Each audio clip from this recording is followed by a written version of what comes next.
தமிழகம் எங்கும் Max Gold cash for your gold. Max Gold நீங்க தங்க மட்டும் இல்லைங்க, பிளாட்டினம், டைமண்ட், சில்வர், ரூபினி எதை வேணாலும் விற்கலாம். உங்களுக்கான பணம் ரொக்கமா கையிலயோ இல்லைன்னா பேங்க் அக்கௌண்ட்லயோ உடனடியாக செலுத்திடுவாங்க. மார்க்கெட் மதிப்பை விட 100 ரூபாய் ஒரு கிராமுக்கு உங்களுக்கு கூடுதலா கிடைக்கும். தமிழ்நாடு முழுக்க டோர் ஸ்டெப் சர்வீஸும் இவங்க ப்ரொவைட் பண்றாங்க. உங்களுக்கு கோல்ட விற்கணும்னா அதுக்கு ஒரே ஒரு பெஸ்ட் பிளேஸ் மேக்ஸ் கோல்டு தான். கால் 04445454545. வணக்கம். Big topic with Karthik Mayakumar. Vijay அவர்கள் ஈரோட்டில் பேசினார் பார்த்தீங்களா? அதுக்கெல்லாம் என்னப்பா டிஎம்கே ரியாக்ட் பண்ணல, மற்ற பார்ட்டிஸ் ரியாக்ட் பண்ணலன்னு பல பேர் எதிர்பார்த்துட்டு இருப்பீங்களா? ரியாக்ஷன் வெளியே வந்துருச்சுங்க. ஆனால் இந்த முறை இதுக்கு முன்னாடி வந்த ரியாக்ஷன்ஸை விட ரொம்ப பலமாக வந்திருக்கு. திமுக, பாஜக, அதிமுகன்னு பல தரப்புலேருந்து ரியாக்ட் பண்ணியிருக்காங்க. இதை பற்றி தான் முழுக்க பார்க்க போகிற நிகழ்ச்சிக்குள்ள போகலாம். இந்தியாவிலேயே பிஜேபிக்கு எதிராக ஐடியாலஜிக்கல் ஃபைட் பண்ணிக்கிட்டு இருக்கக்கூடிய ஒரே மாநில கட்சி நம்முடைய திமுக தான்.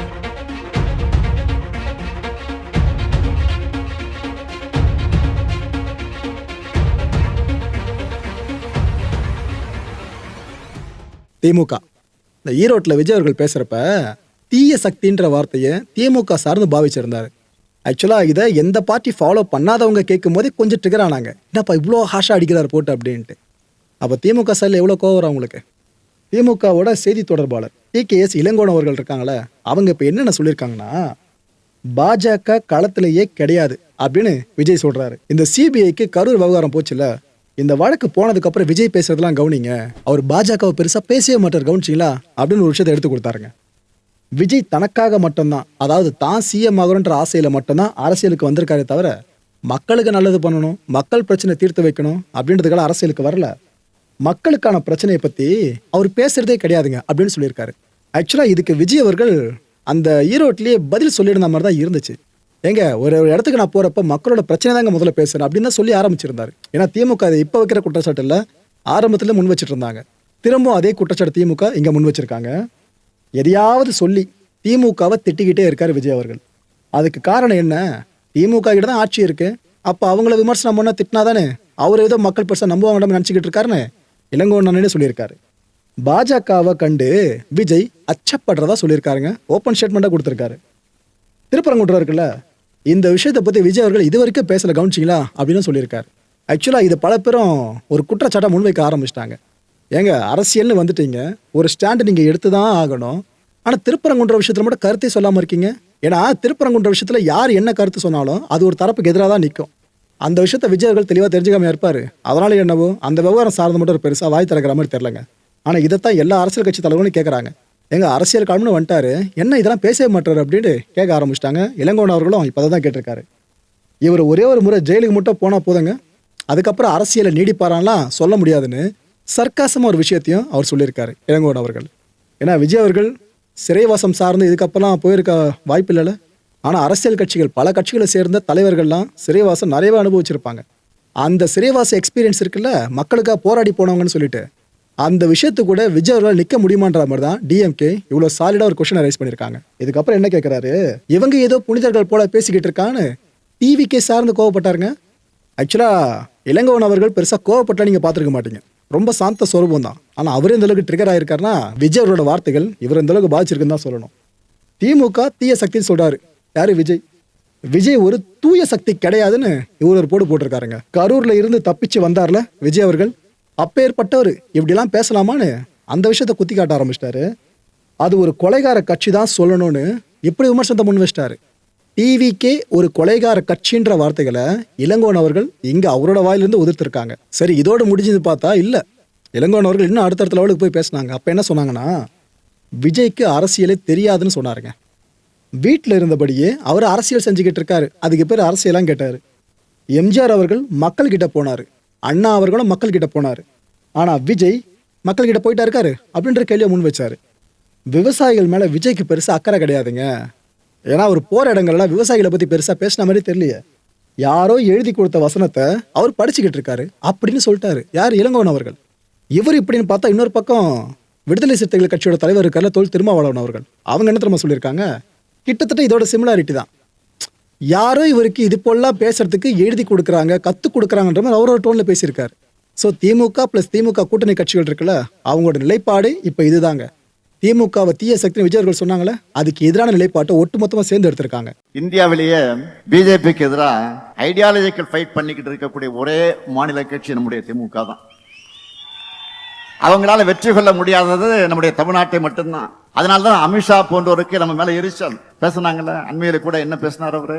பீகாரை ஜெயிச்சிட்டோம், அடுத்து டார்கெட் தமிழ்நாடு தான் சொல்றாரு. மாண்புமிகு அமித்ஷா அவர்களே, நீங்க இல்ல, உங்க சங்கி படையே கூட்டிக்கிட்டு வந்தாலும் உங்களால் ஒண்ணும் இங்க பண்ண முடியாது.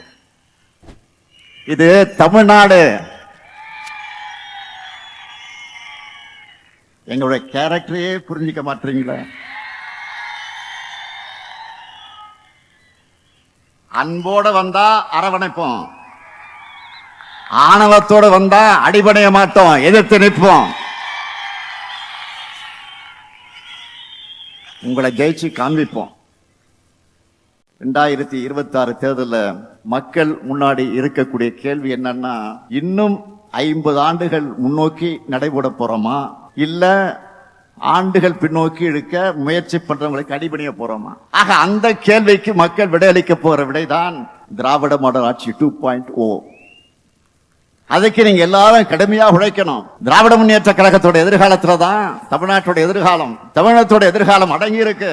அந்த எதிர்காலம் பலம் நிறைஞ்சதா, ஒளி நிறைஞ்சதா, தமிழ்நாடு நம்பர் 1 என்று சிங்க நடை போடுகிறதாக அமையணும். நீங்க தான் திராவிட மாடல் 2.1 அடித்தளமாக இருக்கணும். இருப்பீங்களா? நம்ம மிஷன் என்ன? திராவிட மாடல். நம்ம மிஷன் என்ன? அந்த வெற்றிக்கான பயணத்தை இன்றைக்கே தொடங்குங்கள், தொடங்குங்கள்.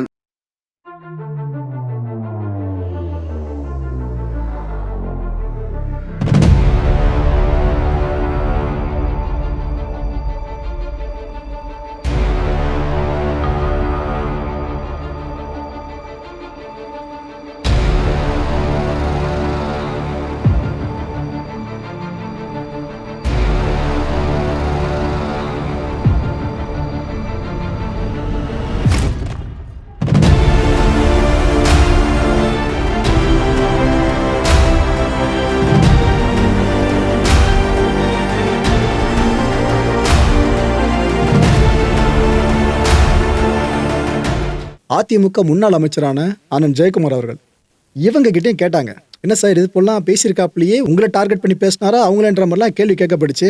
அதில் கூட நிறைய பேரும், மக்களே பல பேர் என்ன சொன்னாங்க, ப்ரோ அவர் சொன்னார்ல, அதாவது எங்களுக்கு நீங்கள் காம்படிஷனே இல்லை, களத்திலே இல்லை, நீங்கள் சம்மந்தமே இல்லை, உங்ககிட்ட நான் ஏன் மோதணும் அப்படின்னு சொல்லிட்டு அதை அவர் 3 கட்சிகளை பாயிண்ட் அவுட் பண்ணி சொல்லியிருக்கலாம். 1 அதிமுக, 2வது பாஜக, 3வது நாம் தமிழர் கட்சியும் அவர் சொல்லியிருக்கலாம்னு இப்போ பல பேர் அசம்ஷனாக முன்வைக்க ஆரம்பிச்சிட்டாங்க. சரி, ஓகே, ரைட், விடுங்க. ஜெயக்குமார் அவர்கள் என்ன சொல்லியிருக்காங்க, ஒரு கட்சினா தனித்தன்மை இருக்கணும்ப்பா, ஆனால் டிவி கேளாது இருக்கா என்ன அப்படின்னு கேட்டார். இதுக்கு என்ன ஒரு காரணத்தை ஓமைப்படுத்துறாருன்னா, எம்ஜிஆரோட முகமுடியை போட்டுக்கிட்டு வந்தாலும் சரி, அறிஞர் அண்ணாவோட முகமுடியை போட்டுக்கிட்டு வந்தாலும் சரி, இரட்டை இலைக்கு ஓட்டு போட்ட கை இருக்குல்ல, அது வேற கட்சிக்கு ஓட்டு போட வாய்ப்பே இல்லைன்னு, அதாவது விமர்சனமாக கேட்கப்பட்ட ஒரு கேள்வியவும் எலெக்ஷன் பரப்புரை சார்ந்து இதை வாக்கு வங்கியை ஃபில் பண்ற ஒரு விஷயமா மாத்தி விட்டுருக்காரு. பார்த்தீங்களா? இதைத்தான் அரசியல் முதிர்ச்சின்னு சொல்லணும். அதுவும் ஜெயக்குமார் அண்ணா அவர்கள் கிட்ட அந்த முதிர்ச்சி குறைவாக இருக்கும்னு நினைக்கிறீங்க? Okay, right. அதாவது அவர் பக்கம் வந்த பால 6 அடிச்சு விட்ட மாதிரி ஆயிடுச்சு அந்த கொஸ்டினுக்கான ஆன்சர். தமிழிசை அவர்கள் இவங்ககிட்ட இதே போல கேள்வி கேட்கப்படுச்சு, என்னங்க ஏதோ அரசியல் காலத்தில் சம்மந்தமே இல்லாதவங்ககிட்டலாம் சொல்றாரு, பாஜகவை தான் சொல்றாரோ அப்படின்ட்டு. அதுக்கு அவங்க என்ன பதில் சொல்லியிருக்காங்க, காலத்தில் யார் இல்லை முதல்ல அதை கவனிச்சு பாருங்க. என்னை பொறுத்த வரைக்கும் விஜய் தன்னைத்தானே சொல்லிக்கிறாரு நினைக்கிறேன். அவரே காலத்தில் இல்லைன்றதை அவரே ஒத்துக்கிறாருன்னு நினைக்கிறேன். காலத்தில் இல்லாதது அவர் தாங்க, நாங்கள் கிடையாது. திடீர்னு வராரு, அப்புறம் வரவே மாட்டுறாரு. விஜய் எங்களை சொல்லியிருக்க வாய்ப்பே இல்லை, சொல்லியிருக்க மாட்டாருங்க, அவர் அவரே தான் சொல்லிக்கிறார் அப்படின்ட்டு விஜய் சொன்னதையே திரும்ப அவர் பக்கம் திருப்பி விட்டா மாதிரி தான் இவங்க பேச்சு அமைஞ்சிருக்கு.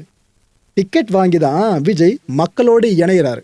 ஆனால் நாங்கள் அப்படி இல்லை, மக்கள் பிரச்சனைகளுக்காக குரல் கொடுத்து தேர்தலில் நின்று, ஓகேவா, நின்று மக்களை இணைச்சிக்கிட்டு இருக்கோம் அப்படின்னு இவங்க சொல்லியிருக்காங்க. இதுக்கப்புறம் ஒரு கேள்வி முன்வைக்கப்படுது தமிழிசை அவர்கள்கிட்ட, ஏங்க இது போல அதிமுக தலைவர்கள் அடிக்கடி டெல்லி போயிட்டு வராங்களே, பாஜக தலைமையோடு அடிக்கடி பேசுறாங்களே, என்ன எதனா கூட்டணி பிரச்சனை எதனா பெருசாக போயிட்டு இருக்கான் அப்படின்னு கேட்குறப்ப தமிழிசை அவர்கள் என்னென்ன பதில் கொடுத்தானா இதுக்கு? அதிமுக பாஜக தலைவர்கள் அடிக்கடி சந்திக்கிறது என்னமோ உண்மைதான், நான் இல்லைன்னு சொல்லலை. ஆனால் அது நட்பு விரிவாக்கிறதுக்கு தான்ப்பா அந்த சந்திப்பில் நடந்துக்கிட்டு இருக்கு. அதை விட்டு 2 தரப்புலேருந்து சந்திச்சாலே பிரச்சனை அப்படின்லாம் பார்க்காதீங்கப்பா, நட்பு விரிவாக்கிறதுக்காக அப்படின்னாங்க. தமிழிசை அவர்கள் சொன்ன விஷயம் ஒரு ஞாபகம் இருக்கா? வெற்றிகரமான தோல்வி. Okay, right. அவங்க சொல்கிற சில ஃப்ரேஸ்லாம் அவ்வளோ அழகாக இருக்கும். அதான் இதையும் சொல்லியிருந்தேன். 2026 திமுக வெர்சஸ் அதிமுக கூட்டணிக்கு இடையில தான் போட்டியே அப்படின்னு சொல்லியிருக்காங்க. இதுவும் இங்கே கேட்ட மாதிரி இருக்கா? 2026 போட்டியே 2 கட்சிக்கு இடையில தான். ஒன்று டிவிகே, இன்னொன்று டிஎம்கே. விஜய் மேடையில் சொல்லுவார்ல, மேடை தோறும் அதைத்தான் தமிழிசை அவர்கள் அவங்களோட கூட்டணி சித்தாந்தத்துக்கு ஏற்ற மாதிரி இங்கே சொல்லியிருக்காங்க. ஆனால் இபிஎஸ் அவர்கள் இப்போதைக்கு தர்ம சங்கடத்தோட உச்சியில் இருக்கிறது இவர் தான் சொல்லணும். பிகாஸ் பாஜக கூட திரும்ப அலையன்ஸ் வச்சிருக்காங்க. தமிழ்நாட்டில் இருக்கிற பாஜக எதிர்ப்பு ஓட்டுகள்லாம் திமுக பக்கம் போயிடுமோ அப்படின்ற பயம் ஆல்ரெடி கிரியேட் ஆயிடுச்சு. ஏன்னா எலெக்ஷனை பொறுத்துக்கு ஒரு ஓட்டம் ரொம்ப முக்கியங்க. ஏன்னா பாஜக சித்தாந்தம் இங்க தமிழ்நாட்டில் பல பேரை கவராததன் காரணமாக தான் அவங்களால இன்னும் இங்க பெருசா காலுன்ற முடியல. நார்த்ல என்ன அவங்க ஆளுமை செலுத்தினாலும் இங்க பெருசா காலுன்ற முடியல. அந்த ஒரு விஷயம் ஏடிஎம்கேக்கு தெரியாம இருக்கும். அதையும் தாண்டி கூட்டணி வச்சிருக்காங்களா, அது அவங்களோட கட்சிகள் சார்ந்த விஷயம். நம்ம இதோ கமெண்ட் பண்ண முடியாது. ஓகே, இபிஎஸ் என்ன சொல்லியிருக்காருன்னா, பாஜக கூட்டணி இருக்குல்ல, இது தேர்தல் நேர ஒப்பந்தம் மட்டுமே அப்படின்னு சொல்லியிருக்காரு. புரிகிறதா மக்களே?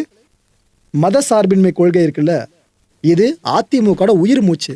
அதை நாங்கள் யாருக்காக ஒருபோது விட்டு கொடுக்க மாட்டோங்க. அந்த ஸ்டாண்டில் தெளிவாக இருக்கிறதா ஒரு முறை திரும்பவும் இன்சிஸ்ட் பண்ணியிருக்காரு நம்ம கிட்ட. அவ்வளோதாங்க. இதுக்கப்புறம் தமிழ்நாடு அரசியல் களம் வேற லெவலில் சூடு பிடிச்சி போக போகுது. யாரு கண்டா இவங்க மேலே இவ்வளோ வழக்கு, அவங்க மேலே அவ்வளோ வழக்குன்னு ஊழல் சார்ந்த குற்றச்சாட்டுகள், அப்புறம் சில முக்கியமான ஏஜென்சிஸ் இருக்குல்ல சென்ட்ரல் கவர்மெண்ட் பேஸ் பண்ணி அவங்களை களமிறக்கி விட்டுறது, விசாரணை ரைடுன்னு நிறைய நடக்கலாம்னு நினைக்கிறேன்.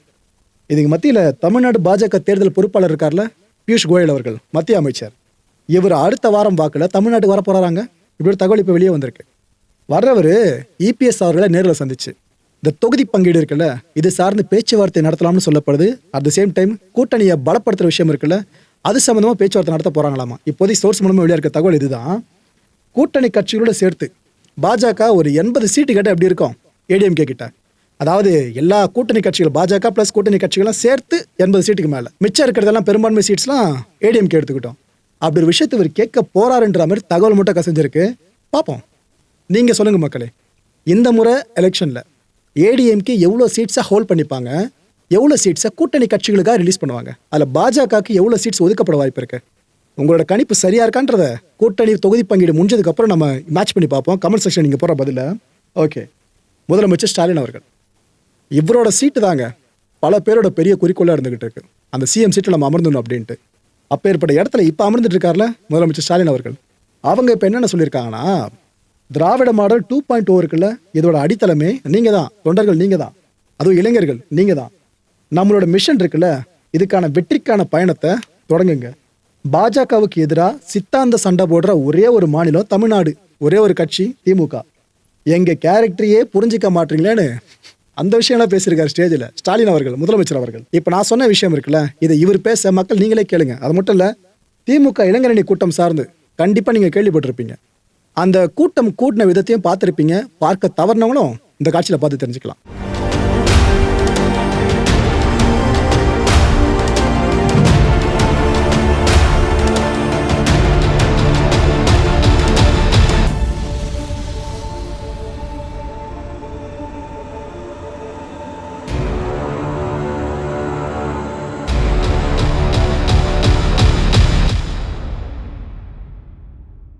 அரசியல் கட்டம் சூடு பிடிச்சிட்டு இருக்கல, இது இன்னும் அதிகமாக புஷ் பண்ணி கொண்டு போகிற மாதிரி நம்ம சென்னை ஹைகோர்ட்டோட தலைமை நீதிபதி அமர்வு இருக்குல்ல, முக்கியமான உத்தரவு பிறப்பிச்சிருக்காங்க. எந்த விஷயம் சார்ந்து?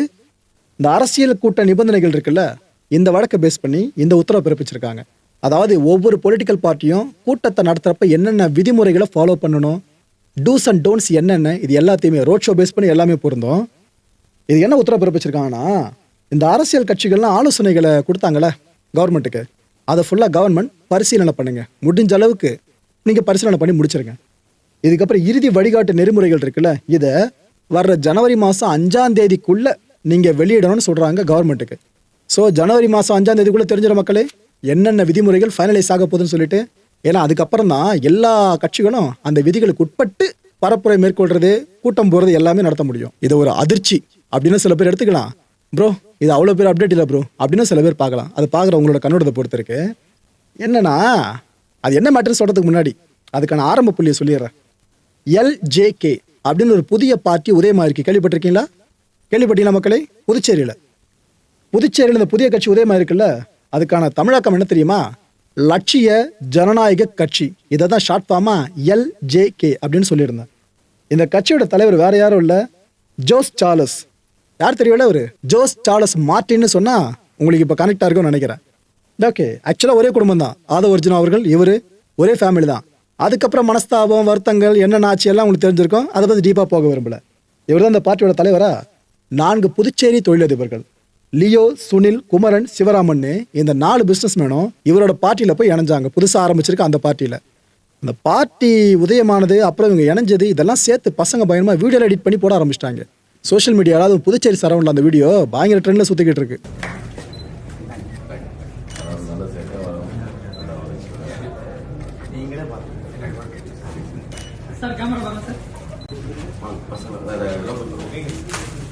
என்ன ப்ரோ, நம்ம தாடி பாலாஜி ப்ரோ மாதிரி தெரியுதுன்னு கேட்டிங்கன்னா, எஸ் அவர் தான். டிவிகேல இருக்கிற பல தொண்டர்கள் இந்த ஒரு செய்தியை கேட்டு அதிர்ச்சியாக போறீங்களா, அப்டேட் ஜஸ்ட் தெரிஞ்சுட்டு கடந்து போக போறீங்களான்னு தெரியல. தாடி பாலாஜி அவர்கள் இனிமேல் டிவிகேல தொடர மாட்டாருங்க. அவர் எல்ஜேகே பார்ட்டிக்கு போயிட்டாப்ல. கட்சி தாவல் நிகழ்வை அவர் தன்னோட கரியரில் இப்போ பண்ணியிருக்க மாதிரி அமைஞ்சிருச்சு. தாவைக்க தொண்டர்கள் இருக்காங்களே, அவங்க இனிமேல் டிவிகே பாலாஜி சார்ந்து அது இதுன்னு ஓஹோன்னு போஸ்ட்டை ஷேர் பண்ணுறது அதெல்லாம் பண்ணிட்டு இருந்தீங்களே, இதுக்கப்புறம் பண்ணுவீங்களான்னு தெரில. ஏன்னா கட்சியே மொத்தமாக மாறுற மாதிரி ஆயிடுச்சு. விஜயை நெஞ்சில் பச்சை குத்தின ஒரு தொண்டர் யார்? தாடி பாலாஜி அவர்கள். ஆனால் யார் பக்கத்தில் பார்த்தீங்களா இப்போ? ஜோஸ் அவர்கள் பக்கத்தில். இதுதான் அரசியல் மக்களே. நிரந்தரமான ஒரு விஷயம் அரசியலில் கிடையவே கிடையாது. மக்களை இந்த கான்டென்ட்டை பொறுத்தவரைக்கும் நாமெல்லாம் சிந்திக்க வேண்டியது ஒரே ஒரு விஷயம் தான். நல்ல அரசியல்வாதிகளுக்கான அடிப்படை தகுதி என்ன தெரியுமா? பொறுமை. இதை யாரோடு பொருத்தி பார்த்துக்கலான்றத மக்கள் நீங்களே முடிவு பண்ணிக்கலாம். அடுத்த நிகழ்ச்சியை சந்திக்கலாம். நன்றி, வணக்கம். தமிழகம் எங்கும் Max Gold, cash for your gold. Max Gold நீங்க தங்க மட்டும் இல்லைங்க, பிளாட்டினம், டைமண்ட், சில்வர், ரூபினி எதை வேணாலும் விற்கலாம். உங்களுக்கான பணம் ரொக்கமா கையிலயோ இல்லைன்னா பேங்க் அக்கௌண்ட்லயோ உடனடியாக செலுத்திடுவாங்க. மார்க்கெட் மதிப்பை விட 100 ரூபாய் ஒரு கிராமுக்கு உங்களுக்கு கூடுதலாக கிடைக்கும். தமிழ்நாடு முழுக்க டோர் ஸ்டெப் சர்வீஸை இவங்க ப்ரொவைட் பண்றாங்க. உங்களுக்கு கோல்டை விற்கணும்னு அதுக்கு ஒரே ஒரு பெஸ்ட் பிளேஸ் மேக்ஸ் கோல்டு தான். கால் 04445454545. என் அன்பார்ந்த மாயம் ஸ்டுடியோஸ் நேயர்களே, மாயம் பக்தின்னு ஆன்மீகத்துக்காக பிரத்யேகமா ஒரு சேனலை கொண்டு வந்திருக்கோம். மறக்காம சப்ஸ்கிரைப் பண்ணி அந்த சேனலுக்கு உங்களோட ஆதரவை மனப்பூர்வமாக தெரிவிங்க. வணக்கம் மாயம் ஸ்டுடியோஸ் நண்பர்களே. மாயம் ட்ரெண்ட்ஸ் அப்படின்ற ஒரு புதிய ஃபேஸ்புக் பேஜை ஓப்பன் பண்ணியிருக்கோம். நீங்கள் யூடியூப்பில் பார்த்துட்டு இருக்கீங்களா நம்மளோட கான்டென்ட்ஸ்லாம், இதெல்லாம் விட ஒரு படி மேலே ரொம்ப கிறிஸ்பாகவும் ரொம்ப சூப்பராகவும் நிறைய கான்டென்ட்ஸ் உங்களுக்கு இந்த பேஜில் காத்துட்ருக்குங்க. ஸோ உடனடியாக ஃபேஸ்புக் பிளாட்ஃபார்ம் போங்க, மாயம் ட்ரெண்ட்ஸ்னு டைப் பண்ணி சர்ச் பண்ணி நம்ம பேஜை ஃபாலோ பண்ணுங்கள். அப்படியே நம்ம சேனலையும் நீங்கள் சப்ஸ்கிரைப் பண்ணிட்டீங்க அப்படின்னா இன்னும் நிறைய புது புது கான்டென்ட்ஸை உங்களுக்காக ப்ரொடியூஸ் பண்ணி கொடுத்துக்கிட்டே இருப்பாங்க. நீங்கள் பண்ணுற ஒவ்வொரு சப்ஸ்கிரிப்ஷனும் எங்களுக்கு பெரிய மோட்டிவேஷனாக அமையும்.